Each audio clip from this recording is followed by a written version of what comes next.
Assalamualaikum warahmatullahi wabarakatuh. Sahabat Mitra Darat, selamat datang di CLBK Cerita Lama bersama kami.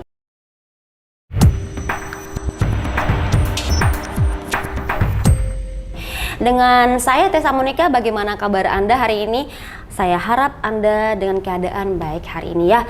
Oke sahabat, kali ini kita kedatangan tamu yang spesial, narsum spesial, yaitu Kepala BPTD kelas 2 Sumbar, Bapak Muhammad Majid. Halo Pak, apa kabar Pak? Baik, apa kabar? Ya. Oh, salaman dulu. Oh ya. Bagaimana puasanya hari ini Pak? Insya Allah berpuasa. Alhamdulillah ya Pak. Sampai ya. maghrib nanti. Oh baik Pak. Pak, ini Pak saya izin dulu ya Pak ya. Saya mewakili masyarakat Pak. Mungkin banyak masyarakat yang belum tahu tentang BPTD ini Pak. Apa itu BPTD itu Pak? Jadi BPTD atau Balai Pengelola Transportasi Darat, khususnya kelas 2 Sumatera Barat. Betul. Ini adalah suatu unit UPT di bawah Kementerian Perhubungan, khususnya Direktorat Jenderal Perhubungan Darat. Betul. Berdasarkan PM 6 tahun 2023 tentang Balai Pengelola Transportasi Darat. Seperti itu. Untuk tugasnya, jadi kami ini otomatis kami bertanggung jawab, Kepala Balai itu bertanggung jawab secara langsung kepada Direktur Jenderal Perhubungan Darat. Begitu ya Pak ya. Ini Pak, kita ngebahas tentang kalau BPTD otomatis transportasi ya Pak ya. Nah, transportasi berarti berhubungan dengan rambu-rambu lalu lintas. Contohnya lampu merah nih Pak. Nah, untuk BPTD kelas 2 Sumbar ini Pak, peran serta tugas pelayanannya apa saja Pak terkait lampu merah atau apil ini Pak? Baik, secara general atau secara umum BPTD kelas 2 Sumatera Barat itu punya tugas adalah melaksanakan pengelolaan terminal tipe A. Berarti tipe A yang ada di wilayah Provinsi Sumatera Barat itu ada 5. Kemudian terminal barang untuk umum sementara belum ada. Unit pelaksana penimbangan kendaraan bermotor atau UPPKB atau jembatan timbang, di sini ada 5 juga.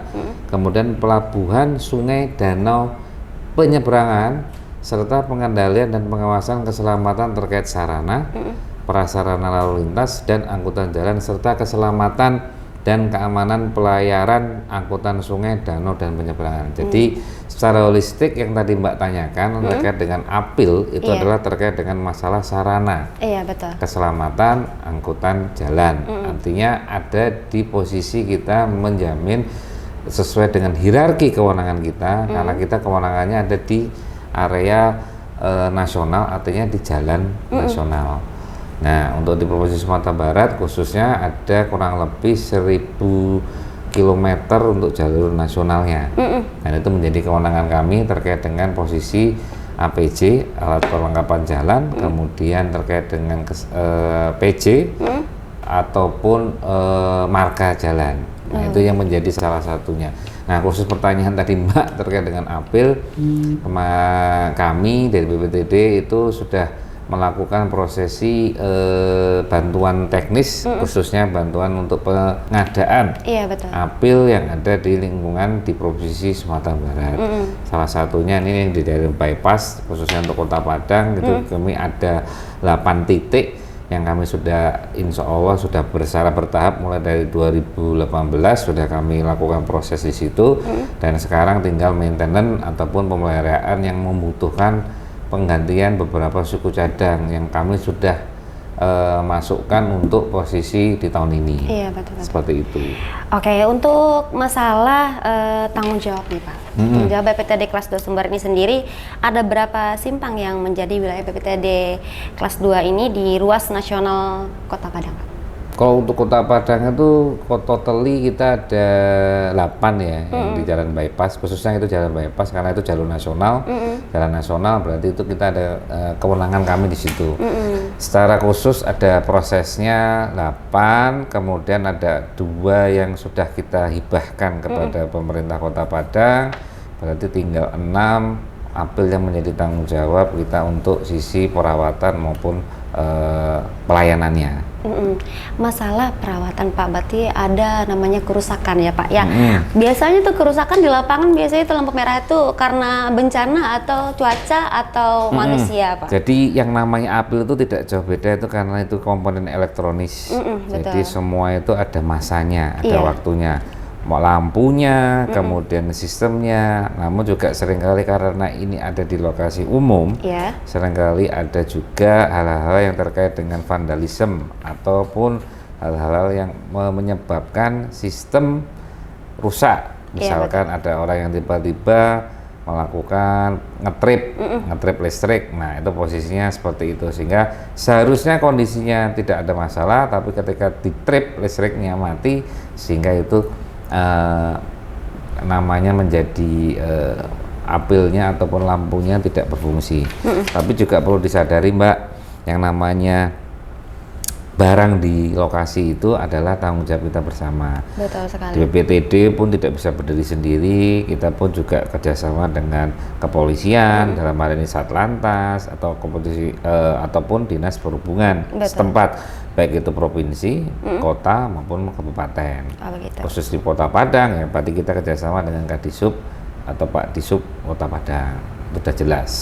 Jadi ada saling sinkronisasi dan kolaborasi lah dalam pelaksanaan perawatan pelayanan. Yang pasti gini, di kami sama-sama punya visi, baik itu di Disub maupun di Satlantas, adalah memberikan pelayanan yang maksimal. Betul. Khususnya pada para pengguna jalan. Sehingga kita memaksimalkan tidak terjadinya atau zero accident supaya tercapai. Seperti itu. Bahas tentang kerjasama Pak, kalau misalkan apil ini mati Pak, masyarakat pertama kali itu melapornya kemana dulu Pak? Ya, memang ini yang menjadi salah satu problem Mbak Eca, bahwa kami belum ada yang namanya sarana pengaduan. Betul. Nah ini mungkin akan dari BPTD melalui kegiatan di humas kami, itu nanti kita akan tampil kan, atau kita akan sebarkan layanan pengaduan khususnya terhadap pelayanan yang ada, baik dari sisi kami secara tugas maupun mungkin yang lain-lainnya yang terkait dengan mungkin aduan masyarakat atau segala macamnya. Jadi yang mungkin sebenarnya untuk layanan pengaduan itu sudah kami tempel di satpol kami. Di semua satpol sudah kami layanan pengaduan. Cuman mungkin untuk kondisi yang kayak apil atau PJ ataupun itu yang memang belum ada. Jadi itu memang bingung karena masyarakat kan tahunya yang penting kalau lampu mati ya lapornya bisa jadi ke Disub, bisa jadi ke polisi, bisa jadi kemana. Tidak ada yang one call atau layanan pengaduan, itu tidak ada. Tapi mungkin dengan meningkatnya kepahaman para masyarakat yang butuhnya solusi, butuhnya dijawab, yang nanti mungkin kami akan dari BPTD akan launching untuk layanan pengaduan khususnya terkait dengan pengaduan apil, khususnya yang nanti mungkin akan ditempel di apel-apel yang sudah kita tempatkan, sehingga masyarakat bisa melalui kontak center yang ada di situ, silahkan melalui WA maupun telepon. Insya Allah tim-tim kami sesuai dengan jam kerja akan melayaninya. Yang kedua, kami juga akan mengadukan tim reaksi cepat. Artinya tim reaksi cepat itu akan dibentuk dari BPTD untuk mengawasi khususnya di Kota Padang, karena luas wilayah kita Sumatera Barat. Agak susah.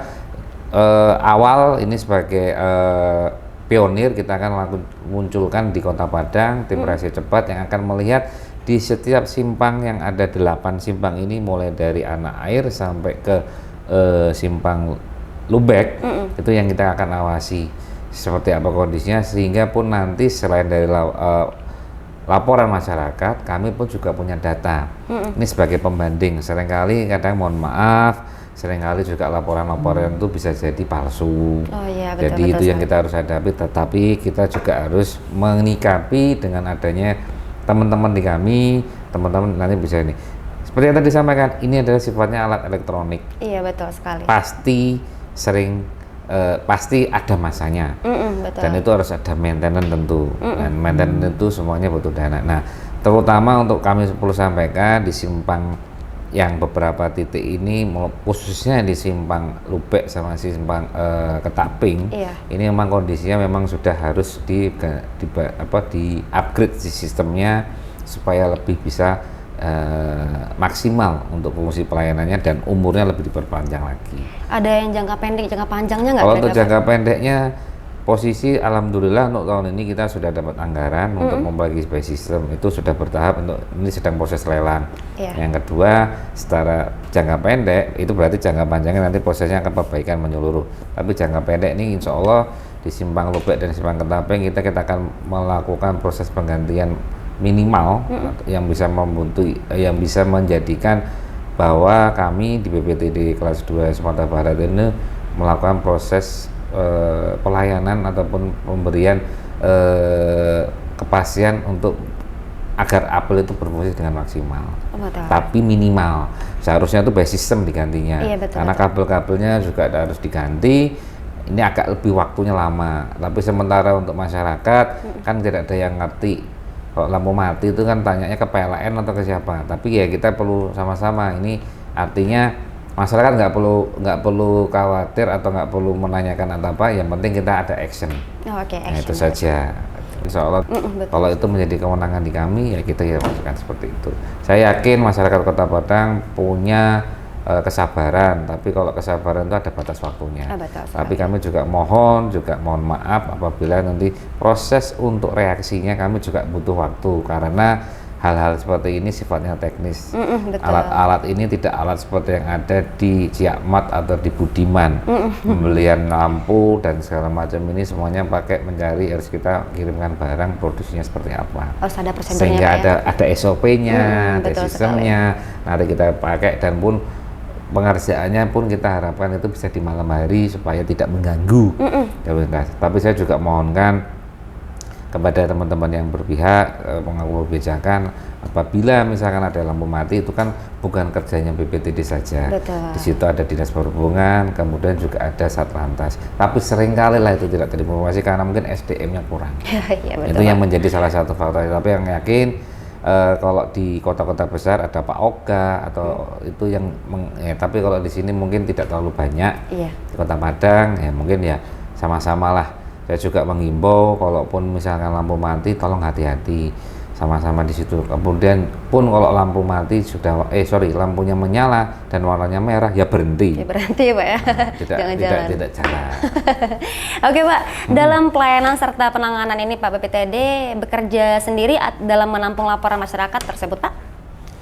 Wah, kalau masalah itu kan kamu juga saya tidak tahu. Yang pasti kita mendapatkan laporan, misalkan dari Dinas Perhubungan, misalkan Pak Kadisub info ke kami, ya kami nanti tidak lanjuti. Yang penting sekarang kan tadi yang saya tadi sudah ada tim reaksi cepat yang kita harapkan saya juga bisa memantau. Penting BPTD dulu Pak ya? Ya sama-sama. Kalau nggak salah kemarin pas kita ketemu dengan Pak Wali Kota pengen bikin tim satgas. Ya. Silahkan, saya dukung itu, saya apresiasi, saya akan siap untuk. Tapi kami juga sudah minimal itu sudah jalan dulu dengan tim reaksi cepat itu. Dengan harapan itu kami sudah bisa melihat dan memberi laporan bahwa kami sudah kerja.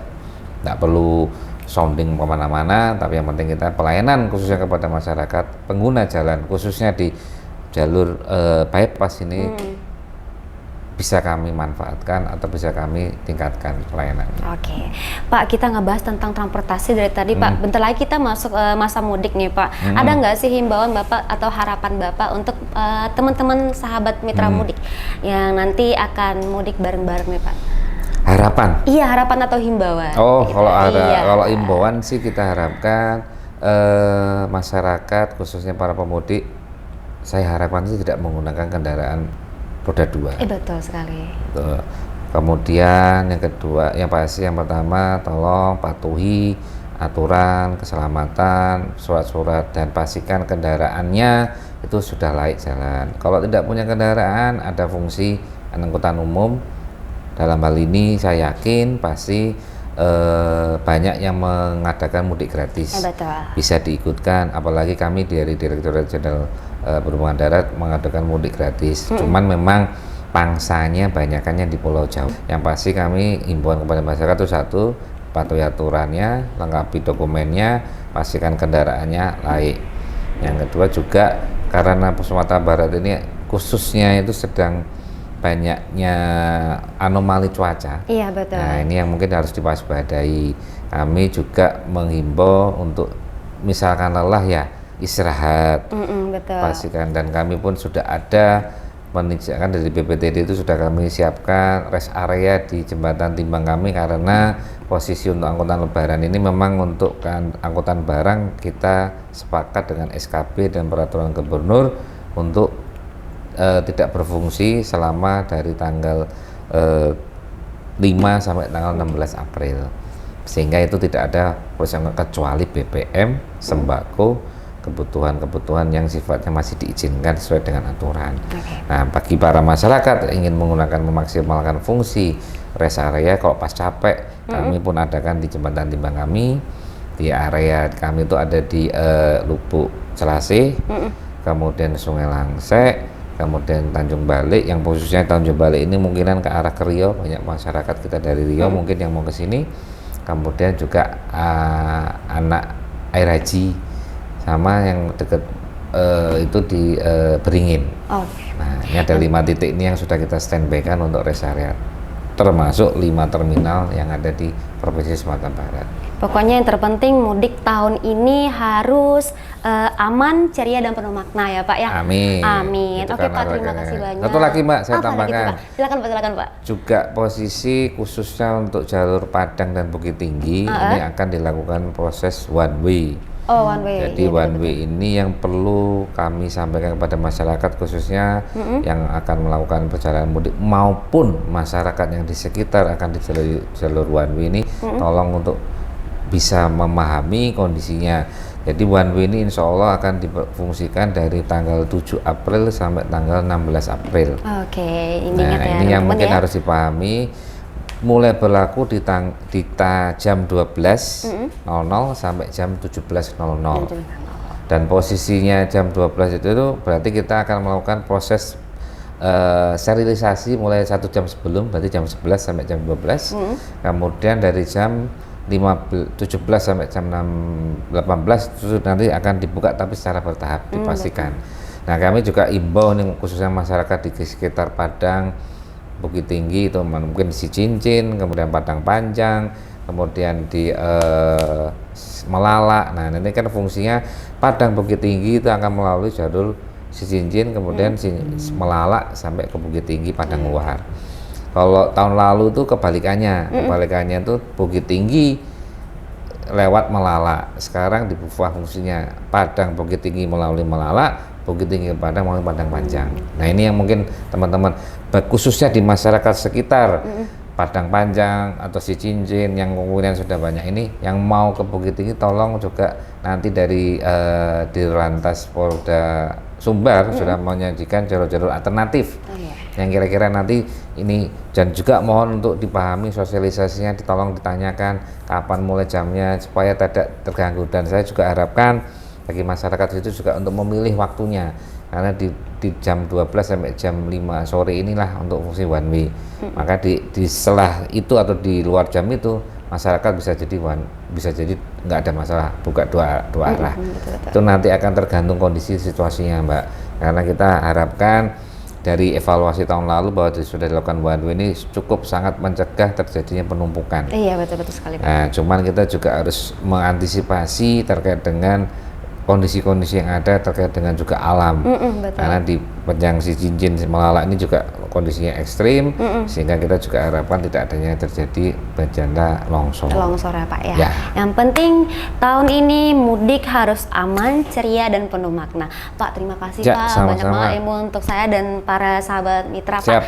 Oke, terima kasih sebelumnya Pak. Siap, terima kasih. Oke sahabat mitra, terima kasih sudah menonton dan jangan lupa menjaga kesehatan. Dan buat sahabat para mitra yang merencanakan mudik, diharapkan agar hati-hati mengutamakan keselamatan. Dan sampai jumpa. Assalamualaikum warahmatullahi wabarakatuh.